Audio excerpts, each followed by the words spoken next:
Hey everyone, welcome back to Food Prep Inc. Today we're going to be preparing this Costco Italian sausage pasta in garlic wine sauce.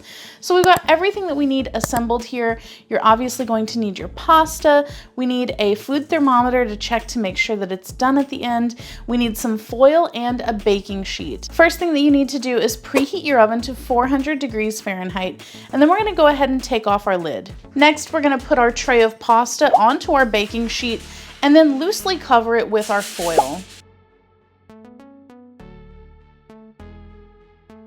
Now that we've got that done, we're gonna pop this into our oven for 50 to 60 minutes or until the internal temperature reaches 165 degrees. So I'm gonna come back and let you know exactly how long it took in my oven. If you'd like to support this channel, the easiest way to do that is using our Amazon links the next time you shop there. Alright guys, it has been exactly 50 minutes in my oven, and we're going to go ahead and uncover this and see if it is to temperature.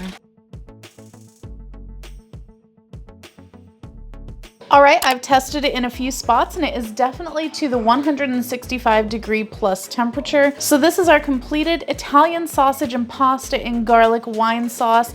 If you guys would like to know how this tastes, definitely check out our other channel, 5 Minute Eats, where we're going to give you a full review and let you know if we would purchase this again or not.